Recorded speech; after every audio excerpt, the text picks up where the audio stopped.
It's good to be back. Yeah. Yes. Good evening. Hello and welcome back to the Sauna Twins podcast after our long hiatus. If I hazard a guess, how long? So our last podcast was recorded at the end of January 2020. So there was whisperings of COVID on the news, and then obviously we've been closed down for this whole time, not as a business, but as a podcast. It's been very difficult for us to get people from overseas to come and visit us during this period. So. But we are delighted to have a real person in our presence. A real person, a genuine I could reach Canadian. out and grab Living him. and breathing. Yeah. Welcome to the podcast, Alan. Alan, yes. Alan Jalasjaa from Kivia in Canada, Toronto. Why don't you give us a bit of an overview, or the guys at home, an overview of who you are and your background and what you do? Right. So like Max and Jake said, I'm from Canada, but we have lots of Finnish people in Canada, and my family is Finnish, so I was introduced to the sauna at a very young age and have always been interested in sauna my entire life. And is that something that, you give us the story behind it? Is that something that kind of comes from family involvement? Were you one of these Finns that was born in the sauna, so to speak? Or? Yeah, more or less. So Okay. my parents, my dad was Finnish, but my mother's Canadian. Mm-hmm. But my dad's parents, my grandparents, came from Finland to Canada in the early 50s. And one of the things they did, which is traditional in Finland, is they had a cottage by a small lake. So they started a similar tradition, and they built a sauna very, very quickly. And in fact, the sauna was built the same year I was born. Okay. But I wasn't born until November, so I had to wait until the following spring for my first sauna. So technically, I had my first sauna at about 6 months old. Okay. Oh, wow. And it's, naturally, it's very traditional up there. Mm-hmm. So sauna every weekend, every night. So when I was there, either my parents or my grandparents would take me into the sauna.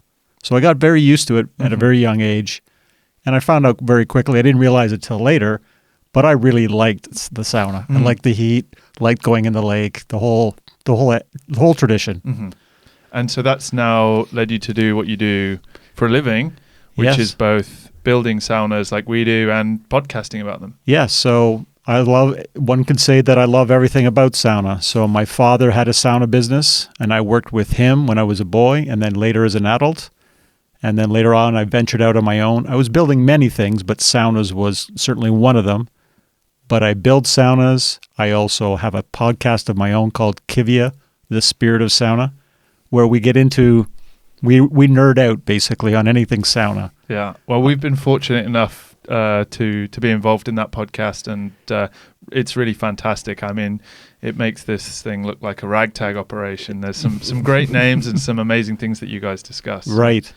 Yeah. Ultimately, I just want to promote sauna. I want people to understand what's involved, how enjoyable it is, how beneficial it is, all aspects of it. So that's the number one thing I spend my time and effort on, is promoting and educating people about sauna. Fantastic. So give us a bit of an overview in Canada right now, what the sauna culture is like. We've spoken before on our podcast, and I'm sure we'll get a chance shortly to kind of talk a bit more about it. But we talk about what the culture and the movement is doing here in the UK, Right. But tell us a little bit about, are there public saunas? Are they mostly in hotels and spas? Do people have them in their homes? Right. I would say traditionally there has not been a lot of public saunas available. You might see a sauna in like a gym, but that was pretty much it, or in a hotel. But recently there's been a lot more public saunas. So I live in the city of Waterloo, which is about an hour west of Toronto. And in Toronto, there's a lot of different groups. There's Ukrainians, Russians, Chinese, everything. But there's actually a number of Russian banyas. Mm-hmm. There's even some Korean jjimjilbangs. Mm-hmm. Pretty much everybody has their version of a sauna. So they're very popular. They were popular before COVID, but unfortunately some of them had to be closed down for COVID. But they're back open again now, and everybody loves it. Mm-hmm. Before that, most people, a lot of people had their own saunas in their yards. Now what you see a lot of is these barrel saunas. Mm-hmm. So people are migrating away from saunas inside their house, and now they're all outside. Mm-hmm. And because they're outside, now they could be wood burning, Yeah. which is going to give you the more authentic Finnish sauna experience. Mm-hmm. So do you think that's since COVID? Is that a COVID thing, or? I think so. So part of what happened to COVID, which happened to a lot of products, is people said, okay, I can't go anywhere. I need to stay at home. I might as well soup up my house, So they're buying barbecues and hot tubs and patio furniture and saunas. Yeah. So, and have you seen that continue afterwards? Is that something that's, you've seen a lot more people taking interest in their health and well-being during COVID, and is that persisting now? yes, for a couple of reasons. So there certainly was a big uptick in saunas, mainly because people were staying at home. Mm-hmm. But they also realized they needed to battle the demands and stresses of COVID. Mm. So they looked at it actually closer than they would have before. And they said, not only do I want a sauna, I need a sauna. Mhm. I understand what it's going to do to help me. And since then, I'm finding people are more interested in knowing the details Mm-hmm. of why they should have a sauna. Yeah. So that's still strong. I think sales have come down slightly from those peak Mhm. COVID times, but it's still much higher than it was pre-COVID. Mm-hmm. Yeah.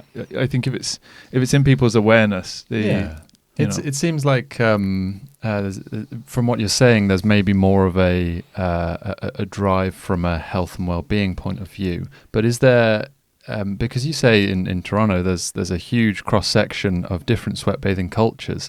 Is there also kind of that angle of interest into the experience of the different cultures, rather than just I need to go here to medicate and receive this heat as a treatment? Yeah, I think so, because I visit those Russian banyas myself, and I like it because of the cultural charm that they have. The bigger ones, the better ones, actually have restaurants with authentic Eastern European food, which I love. And you go there and everybody's speaking their mother tongues, which is really kind of makes you feel like you're in that country. And they're not fancy saunas, but they're authentic. Mm-hmm. If you went to that country, that's what you would get. Yeah. So that's really kind of fun. It's like a little travel trip. Mm. How does the banya experiences in Toronto differ from your traditional Finnish sauna at home? The biggest difference is, for whatever reason, Russians, Ukrainians, they like their saunas hot, really hot. Yeah. A lot hotter than we do. And I like a hot sauna, don't mind that, but a lot hotter than you would expect. Yeah. So I think give me some numbers. What are we talking? Celsius? Yeah, so the majority of people, I think, like sauna within around 90 degrees. It might be 85, it might be 90. Yeah. I went to the Russian banya 2 weeks ago in Toronto, and it was 116. It was like, even for me, I went in there and went, really? Yeah. Yeah. And there was lots of people there going, oh yeah, this is the bomb. And I'm going, yeah, this is good, but they just, for whatever reason, they like it hot. Yeah. And there's more water on the rocks, so Yeah. it's a moist heat. It's but at intense. that temperature, I mean, the That's Finnish, intense. the Finnish Sauna Society in Helsinki. I don't know if you've had the pleasure of going there, but they have 4 smoke saunas that are heated up every day, Yeah. and they increase in temperature as you go through. And the end one is like roughly that 110, I think. 110, 115. Right. And the ladle that they have in there is so shallow; it's shallower than the palm of your hand. It's like So a dessert It's like spoon. a tiny little thimble of Right. the actual amount of water, just a smattering of water, and you flick it on, just a Yeah. tiny amount, and then Even that little bit of water Just- is pretty it's too much. It's too Yeah. much. So you can imagine if they had a full ladle Yeah. and somebody went to Days. town, that would just be Yeah. way too much. So and tell us a little bit about the Korean sweat bathing they have there. Have you tried those experiences? I haven't, but it's in the same genre. It's all about some heat, some relaxation. Usually, the one that I know of in Toronto has a pool, so people will actually swim a little bit. Okay. So, as we know, part of the whole tradition of sauna is not just the heat, but it's the cold plunge afterwards. Yeah. So different cultures might have an actual cold plunge, or they might have a bucket full of cold water they'll pull, Yeah. or something like that. My experience is that the jjimjilbangs are like a swimming pool, and they don't seem to be quite as cold. Okay. But that's just the ones I'm aware of. Yeah. Okay. Nice. And from a domestic perspective then, so give us an overview of the kind of saunas that you're installing. So we, in the UK, we have a mixture of European and North American timber that we use in our saunas. Yeah. But obviously, you guys have such an abundance of Western red cedar, for example, Yeah, so Western red cedar is essentially grown in Western Canada, Western US, and it is the premier material used for saunas. It's the most suitable wood to use for a sauna. Coincidentally, we can get a hold of it because it grows in Canada. And it's become the standard, more or less, for the cladding of a sauna. Mm-hmm. I don't think very many saunas in Canada are made without cedar. Yeah. I'm sure there are a few, but surprisingly, I bet you it's over 90% Really? are made out of cedar, which is completely different than it is in Europe. Yeah. So in terms of sizes, layouts, is there... You've had the benefit of having proper sauna in Finland, right? Sauna across Europe, right? You've had sauna here in the UK now. I have, yeah. So talk us a little bit about the kind of the headline differences, what you might think, most people wouldn't realize, heaters, benching, layouts, that sort of stuff. So the one thing that surprised me that I've learned since being in the UK is that your customer saunas are actually larger than they would be in Canada, which is, I found surprising because we have more space, especially outdoors. But for whatever reason, the average sauna in Canada might be like 150 by 180 centimeters. Right, okay. Which, according to your standard, according to your customer base, that's on the smaller side. Yeah, I mean, we have... I'm sure we build plenty that kind of footprint, but the majority seem to be breaking that 2 meter mark. Yeah. It's weird, because of the housing stock in the UK, we tend to have everything from people trying to squeeze something into a cupboard under the stairs, right, all the way up to, if we're lucky, it's a new build area, so we get a bit more carte blanche. And then it sort of tends to be designed around, roughly speaking, 2.1. I'm sure you've heard the American approach, which is 7 foot by 7 foot by 7 foot, right? Right. So 2.1 by 1. Yeah. So roughly, I would say that's a fair average. Yeah. And then we're limited at maximum size by single phase power, right? Allowing up to 40 amps, 9 kilowatt heater. So above that, you need a 3-phase supply, and most 99% of houses in the UK just don't have that. So the maximum footprint combined with the amount of glass. Right. So if you have too much glass, that brings down your volumetric calculations. Those things kind of give us our, roughly speaking, maximum. You wouldn't want to push more than 2.4 by 2 meters, really, with a 9 kilowatt heater. Yeah, particularly as you say with glass, and the trend has been and probably will stay for some time that this is a lot of people get it because it's eye candy, architectural interior eye candy, right? That to have a big full glass wall on the front it allows you to have that kind of visual impact and wow moment. But as Jake says, the trade-off is that you're limited on the power. So yes, so you can't have the full expanses of glass and a big sauna in the UK. It tends to be one or the other. I found that there's a lot more glass use in Europe in the saunas, where in North America or in Canada in particular, it's even the doors are a solid cedar door, solid door. It might have a little window just so you can see outside. Yeah. But people prefer the privacy, so much less glass use. So as a result, that gives us some flexibility in heaters. Mm-hmm. But the one challenge I find is the heaters in Canada are very simple, boring, basic little appliances. There's no artistry to them. There's no style. Yeah. And unfortunately, they have to be CSA approved, or an electrician won't install them. Yeah. That's the Canadian standard. That's the Canadian standard. So it has to meet that standard or it won't get installed. And unfortunately, there's only a few heaters that are CSA approved, and they're your very basic looking heater. So the heater is not a center point of North American saunas, unfortunately. Yeah, we're very lucky because we can import from Finland, and they have such a rich diversity from soapstone clad heaters to big tower heaters where all the stones are on display. Right. So the heater itself is a focal point, and it is designed into the space in consideration of that. Especially some of the brands now are doing more of these kind of out the box collaborations with product designers, interior designers, and I can think of a few models that are that you can't integrate them in any other way other than a focal point. Right. There's some pretty zany ones. Yeah, I really envy you guys to have that range of, just to be able to create something that's really special, really unique, really tailored to what your customer wants. Mm-hmm. Yeah. And the customers that buy saunas in Finland, would you generally say, are they higher net worth individuals? Do you mean Canada? I said USA. Apologies. You said Finland. Did I say Finland? Yeah. Oh my goodness. That's okay. That's a Freudian slip. Yeah. I know what you meant. I'm so taken with your Finnish heritage that I'm just like, second little Finland, the big one over there. So sorry, in Canada, would you find that they're generally the higher net worth individuals? Because in the UK, having a room free in your house that you can put into turn into a sauna is not an everyday thing that most people have. Whereas in Finland, you have a fridge, you have an oven, and you have a sauna. Yep. Like these are everyday items. Right.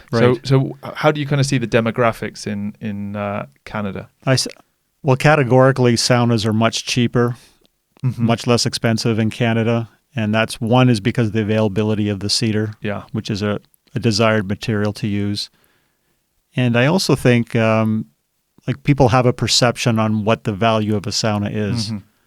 So the number of people that will actually build their own saunas is pretty high. Mm-hmm.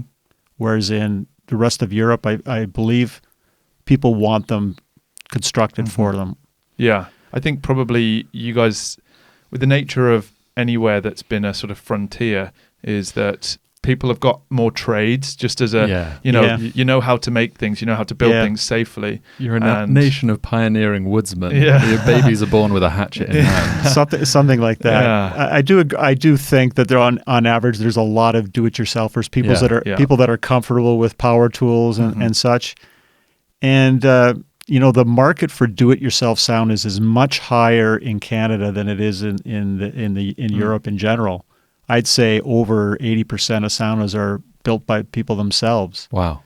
For a couple of reasons. One, they feel comfortable doing it, and two, it's price. Mm-hmm. So they have an idea on what they want to spend on a sauna, and they don't necessarily want to spend the money to have it installed. Mm-hmm. So they just do it themselves, and they're comfortable. I suppose the other thing is we were discussing yesterday evening about the vastness of the geography of Canada. So if you have a sauna specialist, yes, it's hard to service the entirety of Canada when it takes how many days from you to the west? I live in Ontario. It takes 3 days to drive to Vancouver. 3 full days or more. That's like a long day. Yeah. So clearly I'm not going to be driving to some of these places. So if you look at it, the population of Canada is about 35 to 40 million, which is about half of what the UK is. Yeah. But the geography is tenfold or something like that. Add to the fact that in general, believe it or not, saunas aren't as popular in Canada as they are the UK. Mm. Wow. I don't know what the exact numbers are, but I'm comfortable making that statement. And as a result, all these people are... Why do you think that is? Is that... I think if you polled or spoke to most Canadians, they would understand what a sauna is. Mm-hmm. But without having a sauna community or having relationships with friends and other people who have saunas, it's just something that they're aware of. Okay. So unless they're brought to a proper sauna and gone through a proper, authentic experience, it's not a big deal to them. Mm-hmm. But once they've been shown what a real sauna is, well, then it's a different ball of wax. So. Yeah. But do you think there must be enclaves of kind of the sauna culture with, as you say, the Finnish migration? the all round, I guess it's would be like the northern shores of The Lake Great Michigan, Yes. around the Great Lakes. So Thunder Bay, Ontario, which is in northern Ontario, has a huge Finnish population. Mm-hmm. A lot of people immigrated from Finland at about the same time as large groups went to like Wisconsin and northern Michigan, Yeah. about the same time, and they built up their own Finnish communities. So as a result, yes, there's a lot of Finns, a lot of saunas. Mm. Those are unique though. In general, there's not a lot of Finns immigrated to Canada, and there's so many different cultures and groups in Canada that everybody has their little thing. Yeah. And are you finding more people are wanting electric there or wood burning? I guess you've got such an abundance of wood that, you know, you'd think that people might want that sort of cabin in the woods feel. But is that what it's like? It actually is. The trend is moving more towards backyard saunas that are wood burning as opposed to indoor saunas, which used to be the trend. Mm-hmm. Like nobody put them outside until, well, I wouldn't say nobody, but very few. The vast majority were built inside, and now people are putting them outside, which means now they can go wood burning. Yeah. Because you can't really have a wood burning heater inside. Yeah. Fascinating.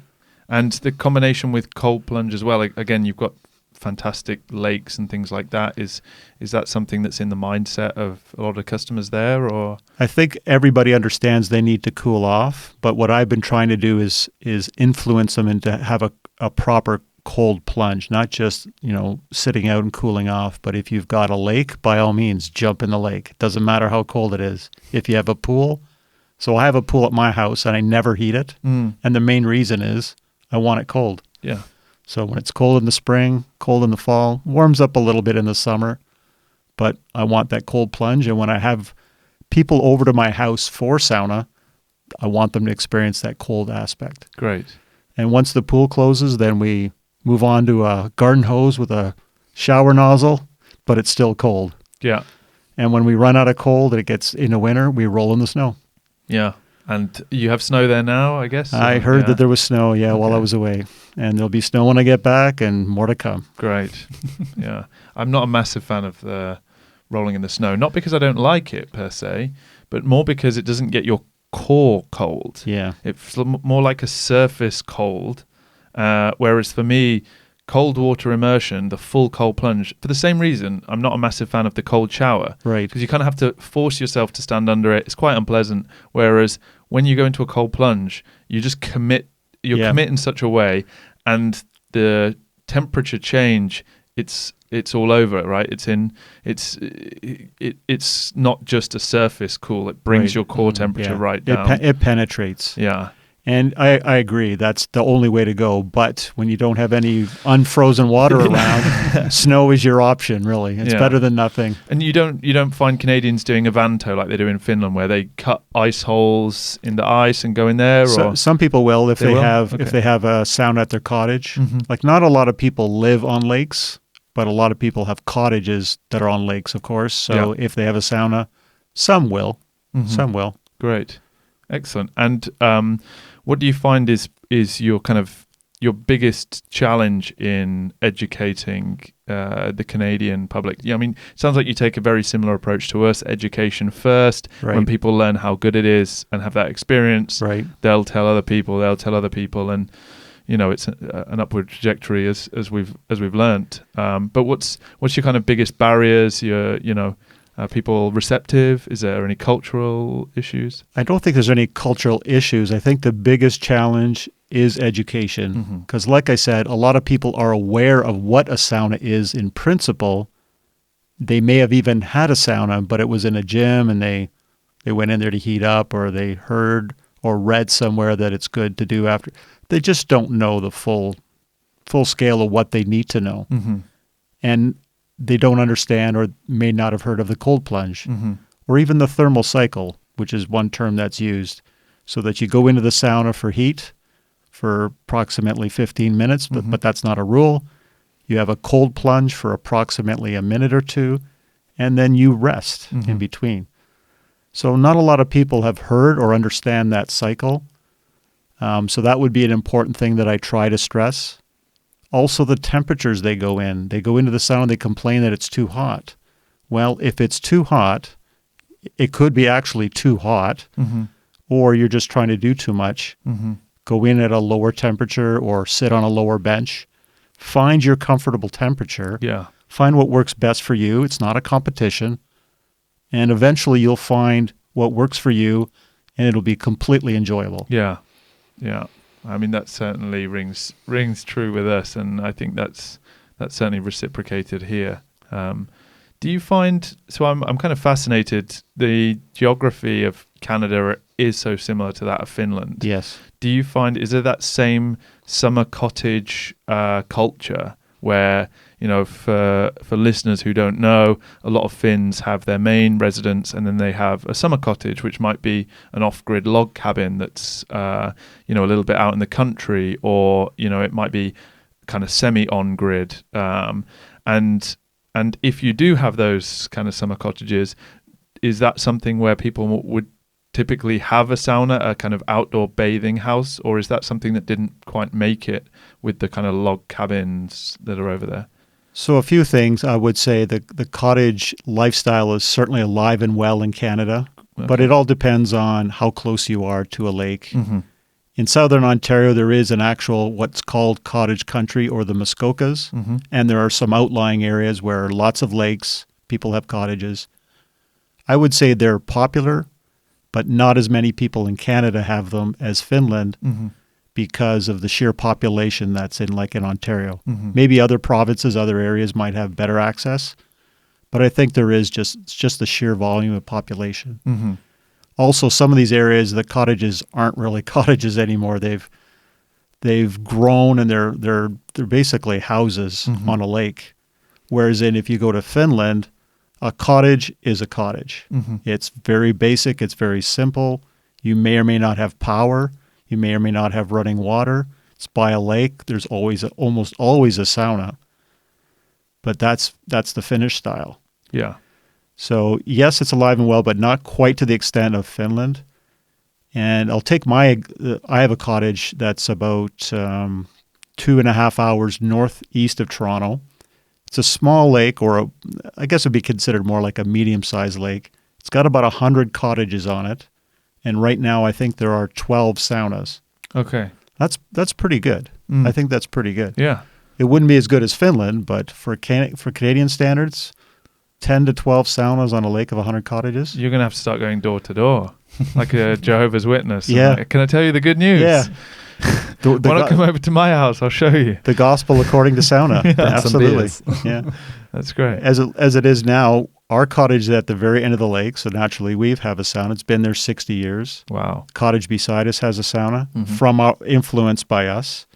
Then we skip over a cottage, and the next two cottages have barrel saunas, which they're okay, but at least it's a sauna. They serve a purpose, right? Yeah. So people are seeing it. I think over time, they're just influenced by it. They see their neighbors or whoever, and more saunas coming in. Is it the sort of culture where they might say to other people there, hey, do you want to try this out? Or is it a bit more, what's the word, private? You know, Yeah. You wouldn't invite your neighbors around and say, hey, do you want to try this thing out? I think it's certainly more personal and private in Canada. I think eventually people realize the enjoyment they can have with others, but it's not quite as personal as it is to a Finn. Yeah. So in Finland, it's a big deal to invite somebody to your sauna. It's also a big deal to accept an invitation. Yeah. Like if somebody invites you to a sauna in Finland, that means they like you, they trust you, and they want to spend time with you. If you refuse, you've insulted them at the largest scale. People don't quite see it that way in Canada. Yeah. They'll be like, oh, you don't want to come? All right. All right, fine. But yeah, so I try to teach that to people, that if I invite you to my cottage, yeah, it's a big deal. it's a big deal. And if you don't have sauna, then I can't be your friend anymore. Well, maybe not that. But do you think that, or are you aware of sort of pre-European sweat bathing cultures through the native communities of Canada? Is that something that you know anything about or have had experience with? You know, I remember reading about sweat lodges and this sort of thing, early stories coming from explorers and frontiersmen. Does that exist in any kind? It does. So the sweat lodge doesn't exist in every native group in Canada. Only some embrace it more than others, and it's very personal. And it's not something you can easily just go to. You can't just buy a ticket. Yeah, you can't just go on your phone and say, "Hey, sweat lodge booking." It doesn't exist. Yeah, you essentially have to be invited, and that's a process in its own. You can't invite yourself. Basically, they keep it to themselves more or less. I hate to say that they're keeping everybody out, but that's just the way they approach it. So it exists. I would love to try it. I've never been in one. I'm intrigued by it. Yeah. I have some contacts, but I've been kind of just waiting things out. Eventually, I will get to experience it. I think it's important. Yeah. I think it's important for Canadians to understand the connections they have with the native groups. Yeah. And do you have sort of communities local to where you live in Toronto, or is it? They're pretty much everywhere. Some people may not be aware of it, wherever they live, that what the original group or native group that was in that area. It's easy to find out, but in some cases it's not widely known. Yeah. But there are small groups pretty much everywhere in Ontario. Great. And so you're over here visiting us now. Yes. You've been involved in a bit of a skills exchange, seeing how we do things here. Right. We're recording on a Friday, Yeah. and Alan's been through every role. Yeah. So we have a small, medium-sized business with a good number of roles, and for everything from guys working in the warehouse to workshop joiners and things like that. So you've had a good oversight of what we do. Good taste of everything. Yeah. And I must say, I'm impressed with how you guys operate. You're very well organized. Thanks, Thank you very much. Great processes in you have more processes than I would have. Most of it for me is in my head. I do write things down. I use drawings. I'm not saying I'm all, but you guys really have the detail down. So you should be very proud of where you are with the business. Thanks. We like to think, so we do a couple of installs a week, and each one of those is like a moon landing every week. Right. And you've seen the kind of operational stuff that happen behind the scenes as well. And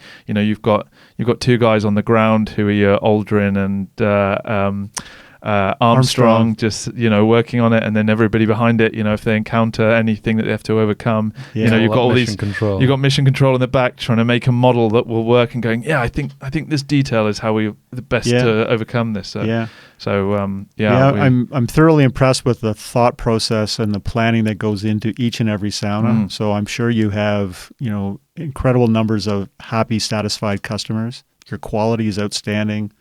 The variety, the designs, everything. So that's very kind of you.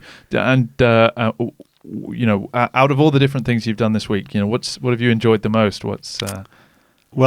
So I have a little bit of a habit. I've always done it for years. I've done it more recently. Is anywhere I go, I want to have a sauna.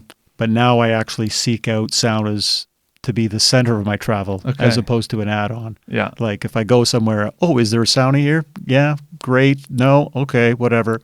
Now I actually specifically go places where there are saunas.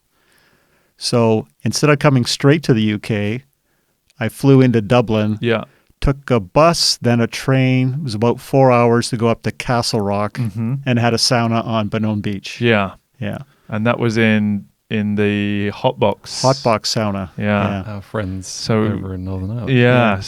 Good friends of ours. We were involved in building that sauna.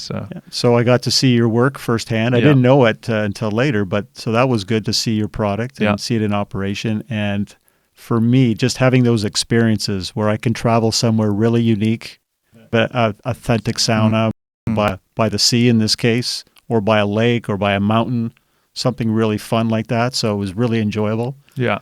So I like to do that. Yeah. That's my thing that I do now. Well, hopefully tomorrow we'll take our own sauna trailer somewhere and go and have another good sauna experience. That would be sweet. Yeah. That would be sweet. Yeah. Last time we were on this podcast, actually, interestingly, I kind of remember that one of the last things that we said was we just discovered that there was a wood-burning sauna, or possibly a wood-burning sauna, on the Queen's estate, former Queen's estate, in Balmoral. This log building, which was gifted to Prince Philip, I think, by the Norwegians. Yeah, by the Norwegian. I want to say king. Do they have a king?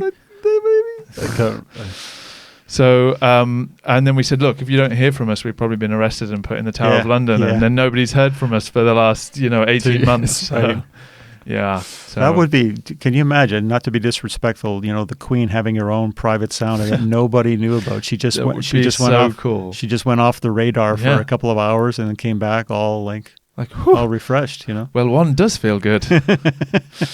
The corgis as well, some good sauna dogs. Right, yeah. So, they're short-haired, so we're pretty short-haired. They'd survive in a sauna. Yeah, it's all good. I do wonder, though, it's that kind of experience where I guess it's private for quite a lot of people, but, that if you had that up on your estate somewhere in a private place, I mean, that would just be phenomenal, I think. But no wonder she loved Balmoral so much. Yeah. And I have heard of a lot of people who, they might have an estate and that their sauna is, considerable distance from the house, and it is actually like a little getaway. It takes 10 minutes to walk out there, and they can go have a sauna in privacy and quiet, then go back to the house. Well, sadly, we didn't actually go up there. We haven't been up there to try and find this. There are some dog walker blogs out there which have sort of taken photos and stuff on it, but I'm interested I'm kind of interested to find out whether it's just a log cabin. Yeah. If I can kind of work out, but from what they've said, there's like shutters on the windows and stuff like that, so you can't see. To tell. But it's got a chimney, from what I can gather.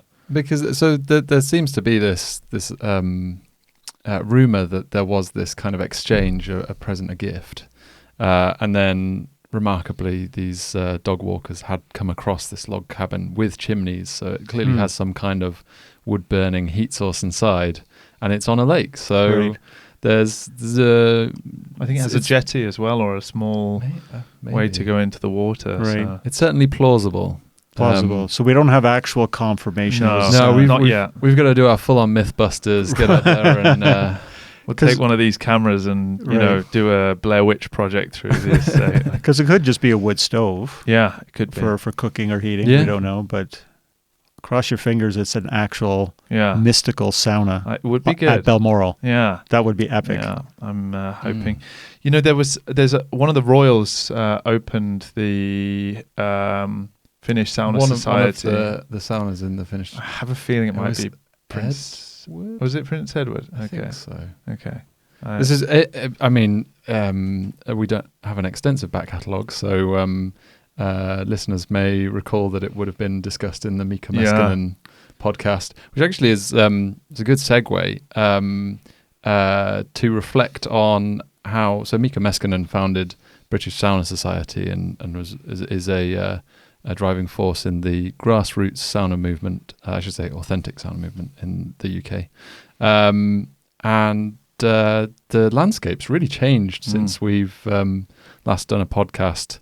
So I was wondering whether in Canada you had sort of this, whether there was a kind of a grassroots movement, as we touched on earlier about the people who are doing it more experientially and in the culture. Sauna evangelists. Right. Sauna evangelists, yeah. So they're not formally organized. So I have my podcast. You'll have to make a Facebook group. That makes me sound old now. I think I might have to do that, although I don't use Facebook that much. But it's very small groups. There's nothing as formal as there's no sauna societies in Canada. There used to be years ago. Yeah. And there was also a separate American type of association. They have one in the States, right? Yeah. So now it's called the NASA, North American Sauna Association. Mm-hmm. So it's kind of everything.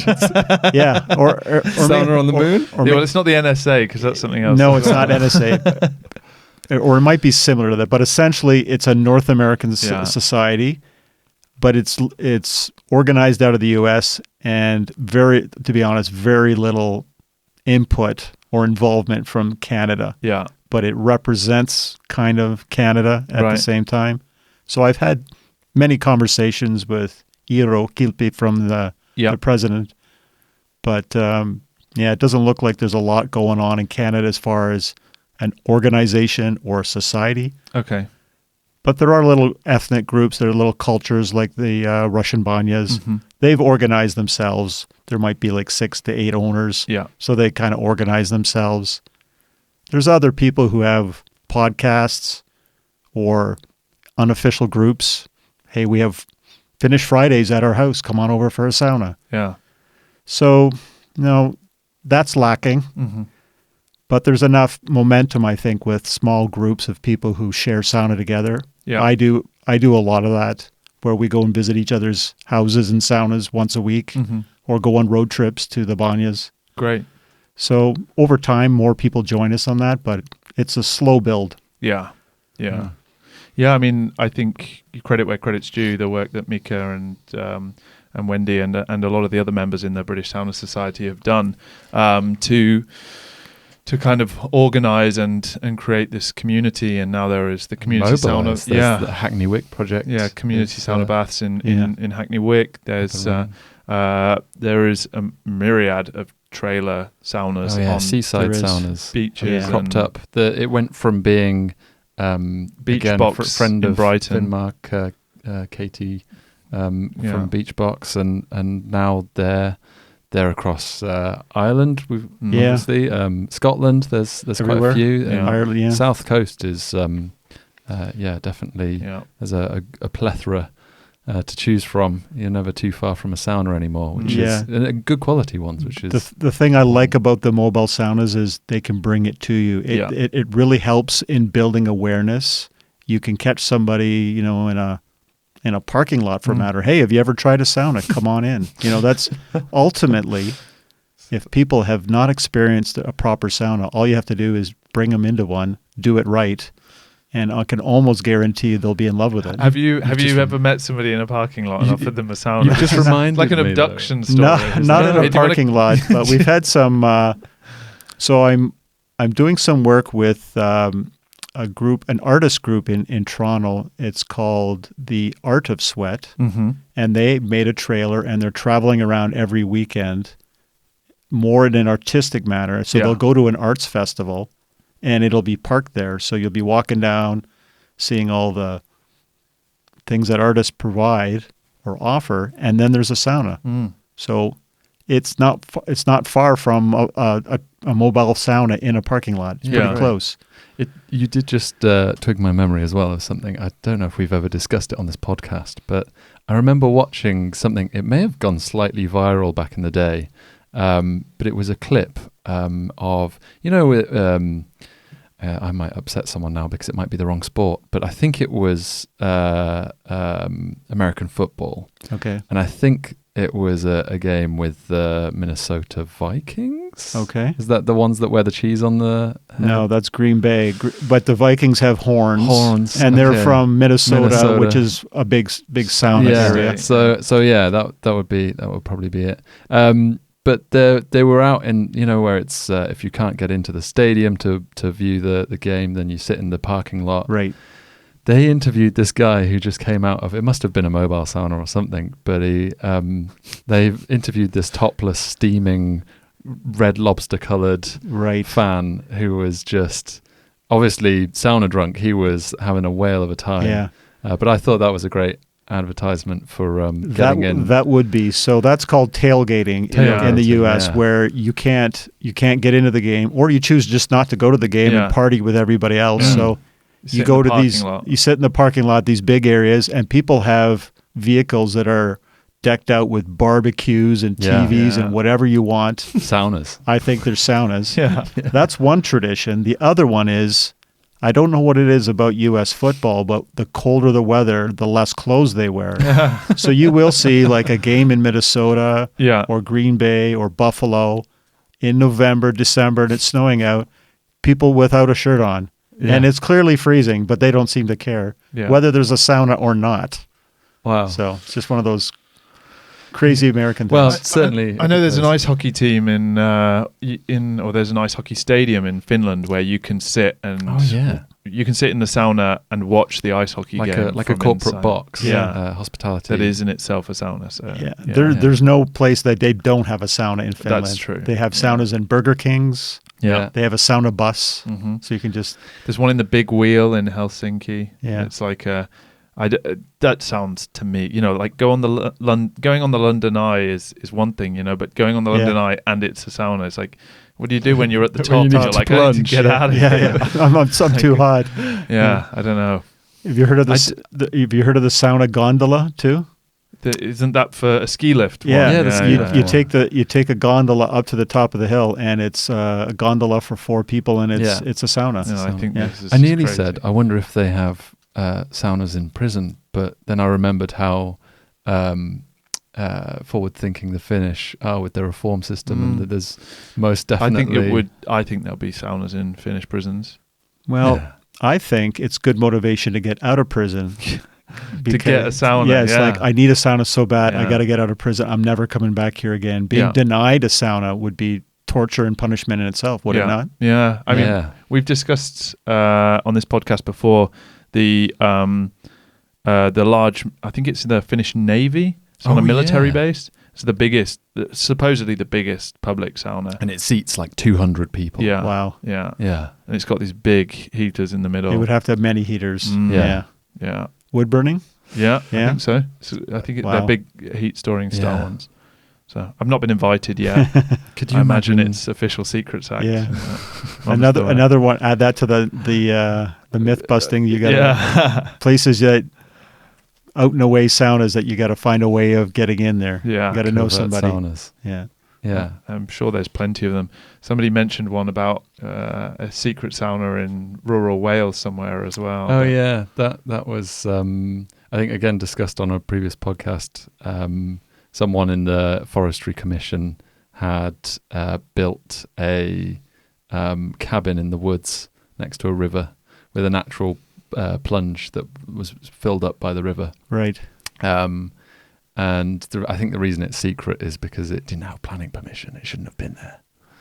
But secret's safe with me. Yeah. I wouldn't tell anybody. I wouldn't send anybody. The world now knows. Yeah. Everyone's going to be on Google Earth going to the Welsh forests going, I think it's there. Yeah. I mean, Wales has a lot of forest. It It'd does. be tricky to pin down where it was. Yeah.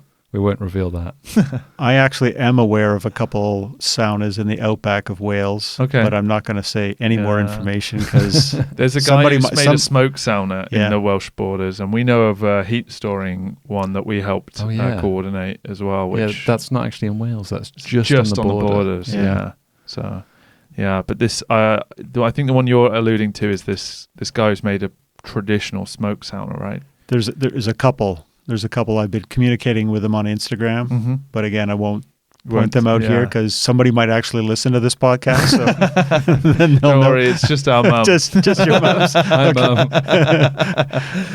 Yeah. Roast chicken for Sunday lunch. Yeah. So see you then. Yeah, great. And so last time we saw you was out in Finland at the World Sauna Forum. Yes. Have you got any more sauna-related travel plans coming up?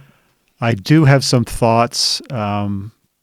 I'm not sure where I'm going to go. I'm actually going back to Dublin on Sunday, and I'm going to try and find another sauna in the Midlands, up near Cavan or Cavan. Don't know where that is? You're looking at me like I can say Irish words as well. Okay, all right. But it's anyways, not pronounced how it's spelled. You can probably guarantee I can guarantee that it's. But I'm probably going to go for a sauna in the Midlands. So it's just kind of 2 hours, hour and a half, 2 hours northwest of Dublin. Okay. That's one that's highly probably going to happen when I go back. I am planning to go to BC. I haven't been in British Columbia for a while, and there's a number of people that I want to visit there. The Lost Faucet I want to get to visit. There's also a guy who converted a sailboat into a sauna. Wow. So that one I'm really... This is his second boat. So he took an old kind of, not tugboat, but just a basic boat, converted. Then he went upscale. Then this is his second one where he took a sailboat and the front end is all, it's just kind of rounded like a sailboat, but there's a sauna in there. That's fantastic. So that's high on my list. I've would like to get down to Minnesota at some point and just kind of do a sauna run. I could probably do 10 saunas easy down there. Yeah. Nothing else planned, but I've got my eye on a few things. I'd really like to get into Russia and have authentic Russia banya. That's not going to happen anytime Not soon. anytime. Not too smart. Yeah. But I think some of the peripheral states, though,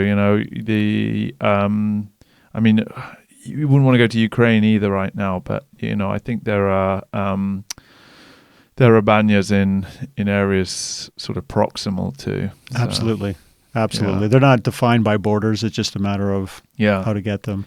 And I know, a lot of people speak very highly of the Lithuanian pirtis, their version of the sauna, because their whisking culture, using Vichta, Venik, however you want to call it, the bunches of leaves as they were, the boughs of leaves. Their whisking culture is still very active and alive there. Okay. And I know their International Bath Academy is hosted out of Lithuania. So they do these kind of traditional training courses on whisking, on traditional bathing experiences. So. Yeah, that's one area I'd like to get into more is the whisking, or in Finland it's called the Vihta. Vihta, yeah. I do it, but I haven't been trained, or I haven't. I'd like to learn more because I'm a curious mind, and anything I do, I want to know. I want to know a lot about it, especially when it comes to sauna. No, I think it even surprises. So when I speak to Finns about this, it even surprises some of the Finns I know, because in Finland, a Vihta is a Vihta, and you just it's usually just birch because that's what's abundant, right? So they have birch. They might put a few herbs or something in there, soften it up, and then the saponins, the tannins, they whisk it. Right. But in Lithuania, there are styles of whisking that do different effects. So a twist and a flick rather than they make a whole theater out of it. Right. And then also what kind of herbs you use and what plants you use in the whisks themselves. So it's something that obviously a lot of people who buy whisks here in this country, they buy freeze-dried whisks, which are great. You can just soak them, you can bring them back to life, but those whisks are generally hand foraged in Latvia and Lithuania, right? And they are picked knowing that different ones will have, one might be used for cleaning, another one might be giving you more of a stimulating effect, right? Another one might help you sleep and relax. Another one might just be pure sadism, just stinging nettles. That's a thing. Yeah. So I've used a whisk with nettles in before. Yeah. It makes you, it's stimulating. I'm intrigued by that, so I'll add that to my sauna bucket list. Yeah. So most people, or some people, have bucket lists for what they want to do in life. Yeah. I have two lists. I have a bucket list, and then I have my sauna bucket list. Yeah. The saunas I must visit before I die. Do you have a top three then that are up there? Yeah, definitely want to do more smoke sauna. Mm-hmm. So there's no specific smoke sauna that I want to do. Yeah. But I definitely want to do more different ones because it's just such a great experience. Yeah. Visiting Lulu in Helsinki was on my bucket list, but I've been there now, so I'll go there again. But it's not on my list anymore. They have a partner one called Kuma in Tampere, which is very good as well. Okay. Are they actually partnered, or are they? I don't know if they're direct partners, but I know that they were like designed and coordinated by the same person or people. So, but I don't know if they're owned by the same people. Yeah, but that new wave fine dining / bar / a couple of smoke saunas on the side. Smoke saunas with fine dining and good drink. Yeah. Afterwards. What a way to spend an evening. And you're not driving anywhere. You just stay there. Yeah. And a few €100. Yeah. I'd like to go to do something northern Finland in the winter that's like just cold, snowy, and just go there for a couple days, bundle down, and have a hardcore sauna, one of those ones that go on for hours. Yeah. And you don't have smoke saunas at all in Canada? I don't know of any. No. There may be one or two somewhere. Yeah. I've never seen them advertised. I've Googled searched them. Yeah. Haven't found anything. Yeah, keep us informed. Do you ever have the desire to build one yourself? Build a sauna? No, a smoke sauna? I'm not sure. It's possible. You know the old adage, right? There's only two types of smoke sauna: those that have burnt down and those that haven't burnt down yet.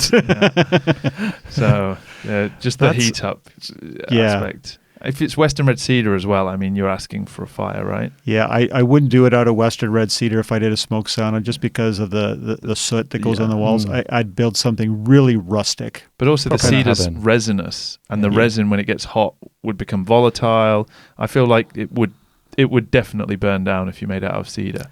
Cedar just burns so well. You're right. Cedar does burn very well. Yeah. I don't know how it would survive, but like I said, if I did it, I wouldn't want it to look pristine. Yeah. If that's the style, I want it to be like an old log cabin or built out of old pallets or something like that. I'll give it some thought. Yeah. I'll keep you posted if it comes to it.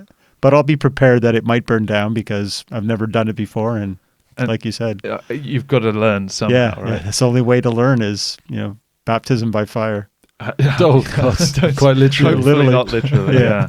So, and have you had much experience in any of the other sweat bathing cultures? So, have you been to hammams in Turkey or Temescal in Central America? Or neither of those, and Neither those of are. those I definitely want to get to Istanbul. Yeah. And try some hammams. I've seen some videos where people have gone to the hammams. They're fantastic. They're very ornate. Yeah. And then the masseuse, or whatever they're called, the attendants there, totally beat them into oblivion with post-hammam sauna massages. Yeah. I don't know if I can handle that, but why not? Yeah. Got to try it out. Yeah, So absolutely. Yeah. I'll pretty much go anywhere, and I think I'm planning some regular travel, and it's just a matter of mixing it up, seeing what the culture is for sauna in those countries or in those areas, Yeah. kind of learning a little bit on my own, and then going and trying something unique and trying to understand how it relates to my previous experience. Yeah. Because ultimately it is an experience that grows on itself. Yes. Have you tried Aufguss? I have, actually. Yeah? So I think they do this in Canada, right? they not really. No? No. Like, Okay. I had never even heard of it till about 5 years ago. Yeah. And there's a couple of bigger spas, resort-type spas. Nordique Spa is one in particular in Canada, where they offer an Aufguss presentation in their big sauna. Yeah. But that's the only place I've seen it in Canada. Okay. Yeah. Now, I've been to the Russian banya, and there's occasionally someone in there doing Curating the experience. their version, where they just go in there and take their towel and twirl it around like a... Well, discussing the whisking culture earlier in Latvia and Lithuania and other banya bathing cultures, there's some similarities there in the sense that when they're using the whisks, the air movement is kind of choreographed into the beating movement. Absolutely. And then as Jake was saying, with the different aromatic herbal things that they pair in with the tannic and saporific, would that be the right word? Yeah, what's happening? Leaves, they generally partner something like oak or birch with then the herbal thing. So Yes. so that would then be the scents, not the smells and aromas that you get with Aufguss. Yes, Aufguss is specifically more about moving the heat around, and it actually turns the heat over where the colder air goes up and the hotter air comes down, as well as moving against your body, and it feels like a hot breeze. That has its own sensation, and sometimes they will put an essence in the water, in the lulu, on the rocks, just as they start the Aufguss. So that's their style, their combination, but it offers both. And then you have those that are focusing more on the Vista or the Venic, and they're doing similar, but they may not be moving the air around as much, and they're relying on the Venic or the Vista to create the smell. Some of it just naturally comes from the leaves. Yeah. Like even if you had made no effort to do anything, just getting that Vista going, you're going to smell the birch leaves. Yeah. There was this is a bit of a derailing the conversation, but we were recently at Interbad, the international Sauna. spa and wellness Yes. show. It's a commercial thing. It's Yeah. like a trade show. Yeah. But there was this quite interesting product that I really enjoyed, both as a piece of sculpture, but also the aroma it gave off. It was that massive stack of rotting leaf litter that had water dropping through it. Oh, yeah. Okay. I thought you were going to say something else there. Oh. I thought you were going to talk about those artificial whisks that people... Does that? Yeah. What, like the... It's like a loofah. It's like a whisk made from, I think, felt or something like that. Right. Okay. What, And I guess you soak it in soap and stuff like that. There's so much, for anybody listening who thinks that we walked around for a few days and missed out on everything and didn't quite understand. There's so much there and so many different people and different products. So there's all kinds of crazy stuff. But what Max is talking about is more like these spa experiences. Yeah, these really kind of experience-driven spa things where you... Amazing stuff, but like almost a one-off. It's like they kind of you've got things like companies that make really specialist snow rooms and sub-zero spaces. How cold was that one we went in? Yeah, it was like -9, -10. Maybe it was as much as -12. And like snow falls in there, but also there's a way that it sticks to the walls and it makes like snow seats. And so they had those kind of things, but then they had these alternatives like spa. So you would, imagine going into a room and sitting on a heated lounger and having the smell of autumn, of literal like leaf litter with water kind of coming through it, and really aromatic, really. Yeah. Well, they say there's a lot of really positive effects from some of these aromatic essences. So eucalyptus, for example, will help your sinuses, help you breathe. Of course. And then you have lavender and peppermint. One is more of an awakener, and the other one is more of a kind of reduces you down, relaxes you. So there is some definite science that exists, and I can only see that getting deeper and being more popular over time. Yeah, I would. Yeah, I don't know if anybody who's taken the leftover water when they've been whisking and poured that on the stones will know exactly the smells, the aromas in there that are just Have you ever poured beer on your rocks? Everyone does it once. Yeah, okay, all right. So for anybody who's not done it, it smells a bit like a bakery, right? Yeah. It doesn't smell as unpleasant as you might think. It doesn't smell like burnt toast, really, or burnt bread. It smells just kind of malty, yeasty. Trying it with other beverages doesn't work very well at all. And of course, I can't recommend to anybody that you pour anything other than, soft, regular water. Then absolutely. One of the things I'm sure we've talked about on this podcast before is people putting essential oils in this country on there, thinking that that's like okay, rather than something like an emulsion that can mix in. As far as I'm aware, the only place really you should use any kind of essential oil that's not an emulsion is into a snowball. Okay. Because it evaporates much quicker than... No, it evaporates slower. So the problem is if you put genuine oil, essential oil onto the stove, you get the stage before a fire that comes with a chip pan fire, right? Yeah. You get this like smoky oil comes off the stove and it can be quite acrid. Yeah. And then if there's a flash point, then you're going to have a fire. Yeah. So you need an emulsion, something that will mix with the water in a ladle or in a bucket, and then obviously that gives off the scent. So that's the confusion, that if you're going to use an essence, it should be something that's water soluble or water reducible and not an actual oil. Yeah, that's right. Even though they sometimes misuse the term essential oil, it may or may not actually be an oil. Yeah, but people tend to search, if they're searching for a product online, they'll search for sauna oil, but what they're really searching for is a sauna scent. Yes. I'm pretty sure there are products out there, though, that are literally oils that you're supposed to put a drop or so in a ladle. And the idea is that the evaporating water is enough to atomize it. Yeah. Well, I think it follows the same approach as the snowball thing. But I think those products come from Germany, and in Germany they know this fact, and they... if you've been to a German sauna and had an Aufguss experience, I was telling you about this Aufguss experience that I'd been to, where they came in with a suitcase, a small suitcase. I guess it looked like a small case, and they opened it up, and it looked like something that you would use to forge cannonballs in. It was like it was half spheres, and there was 3 half spheres, right? And they went and got some snow from the snow machine outside, and they put it in both, and they leveled them off completely flat, and they took out a device that leveled it off perfectly there and leveled it off perfectly there, compacted it down, and they closed it up like this, Right. and then they turned it on its side, and then on its side there was a small hole that in the back of these cannonballs, and then they put in different essences into those little holes, Right. and then they opened them up, and then inside they had, one of them was lemon, so it was a yellow snow. Yeah. Yellow snow. Yellow snow. Yeah. So they had a yellow snow one, and then they had a chamomile one, and something else, and then they put these balls on in different places onto the stove at different times and fan them around. Right. So yeah, I mean it's if it's in the snow, then obviously it's evaporating slower, and I think it's okay, but.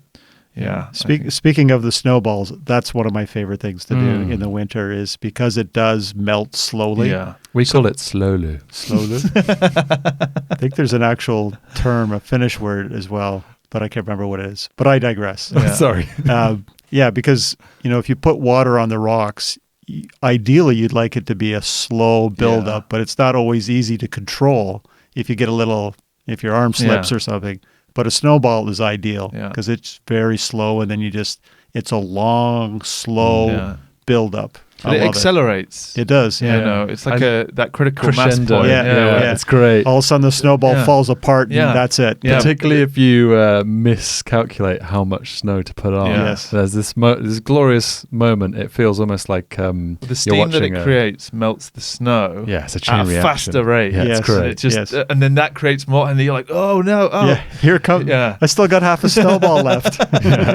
It's like the end of the 1812 overture in terms of like this feeling of steam just but if you get it right, it's spot on. It is. It's glorious. I love it. Yeah. Well, you're lucky because you just opened the door this time of year and you've got the snow outside. Yeah, we have snow. It's today's the 18th of November, and we have snow on the ground, and I'm sure more or less winter's here. There'll always be snow until whenever, March, April. Yeah. So.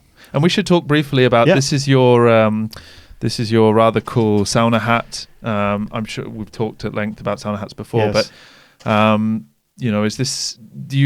Firstly, do many people in Canada have sauna hats? And secondly, if not, what do people say when they see this? So a couple of questions there. Obviously, I don't think sauna hats are really understood in Canada, except for small groups of people who sauna together. This catches on and they wear hats. So most hats are very basic. And just to step back for a minute, why do people wear sauna hats?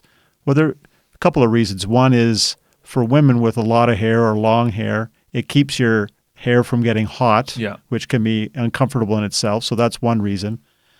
And more importantly, it keeps your head cool because they're made out of felt. Some are made out of cotton or wool, but felt is a very common material for it. And that keeps your head cool. So you can stay in the sauna longer if you want, and you're more comfortable. Yeah. Because your head doesn't overheat.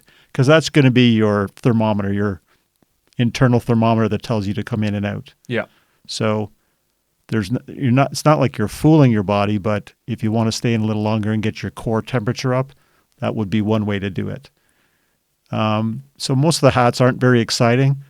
But why not add a little style? So as you can see here, I know the listeners can't see it, but I'll pick it up and model it for you. So it's actually in the shape of a gray fedora, sort of like a 50s, like a Frank Sinatra style. Well, maybe not Frank Sinatra. It's it's like is it fedora or is it trilby? Is it a trilby? Yeah, I think it's. I think they're very similar, right? Yes. Yeah. Yes. And it has a nice little feather on the side here as well. So it could almost be like a trooper hat, depending how you fold up the outer rim. I just thought I wanted to stand out. I'm not very stylish, but this is my one attempt at being stylish. Yeah. If you're going to wear a sauna hat, do it in style. Why not? So did you commission that, or are you actually really crafty with a needle? I did not make it, no. So I spent one day hours scouring the internet. This was during COVID, looking for the right sauna hat for me. The coolest sauna hat. So this is the one that I bought for me. And at the same time, I have a couple of friends that are pilots. Yeah. So I bought the ones The pilot hat. with the felt. It looks Felt like a goggles. pilot cap Yeah. with the goggles and all that. So I sent them to them. They loved it. That's excellent. So if you go online and look at sauna hats, there's quite a range now. They seem to be the biggest rage. For some reason, Finns in general don't wear sauna hats. Mm-hmm. It's very big in the Russian culture and the Eastern European culture. And then the rest of it is just people who decide to join in. Yeah. Nice. And so when's the next time you're heading to Finland again? I'm pretty sure I'm going to head there after Christmas, sometime After between Christmas. 1st of January and end of April. Great. I really want to experience a winter sauna. Yeah. I So need you've to- not done that yet in Finland? Or? Not in Finland, not a winter sauna, no. The previous time I was in Finland was in April, so it was kind of not a real winter. It was cold, but that's not the same. So I definitely want to do that. It might come as early as this winter. So, Bit of Avanto as well. a which? Avanto, the hole in the ice. I might do that. Yeah, I mean, if it's You there, definitely I don't. do it. I don't turn anything down. Yeah. If it's present, I'm not going to go. Oh no, I don't. No, I'm absolutely going to do it. I went to Avanto last Yeah. winter Yeah. from a smoke sauna, and I think that was my first Avanto. Okay. Proper through an ice hole, and it's really good actually. Yeah. I thought it was going to be, people made out like, people I spoke to before made out like it was like taking it another level of cold plunge. Yeah. And it is, but I didn't feel like I felt invigorated.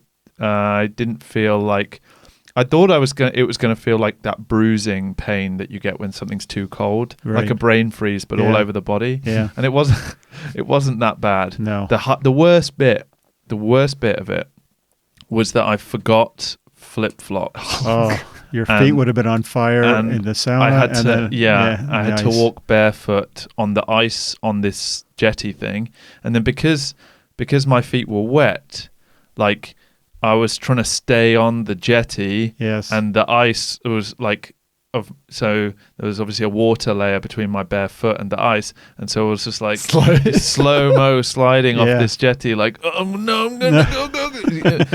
And so the Finns put this black grit on everything, Right. because it's so cold there's no point in putting salt. Right, So right. the black grit freezes the heat, it warms up in the sun, melts into the ice, Gives and then a bit of refreezes. Right. So it creates this like this abrasive surface. But again, that with barefoot was Yes, just yes. yeah. So that was the worst bit. Yeah. So if you think that's the worst bit, Okay. getting into freezing cold, like sub-zero or not sub-zero, but on zero water, Right. was fine. Yeah. So yeah, it was very good. In fact, I think that time I was with Chemo from our last. Yeah, I've or still never podcast been before. to Avanto, so Yeah, one for the you list. you got that to look forward to. Yeah. You both do. So Hey, maybe nice. we should link up in the. Yeah. Yeah, let's get out there. I'll in the let you know. spring. I'll keep you up to date on my schedule, but Excellent. it's an easy hop for you guys. So. Yeah, great. Well, thank you very much for coming on the podcast. Do you mind if I do a shameless promotion? You or- please okay, take well, it no, away. so- Yeah. You guys have been fantastic hosts, but I also have my own podcast. So Yeah. for any listeners out there who want a different twist on things, fairly international flavor. My podcast is called Kivia. That's Kivia, the Spirit of Sauna. And the podcast is available on all the major hosts. So just do a search on that. Yeah. Will they find it on YouTube? They won't find it on YouTube Not yet. on YouTube. I have one Okay. short little 30-second video. That's it. Yeah. I haven't put any of this stuff on YouTube yet. But I do a lot of reels on Instagram. Yeah.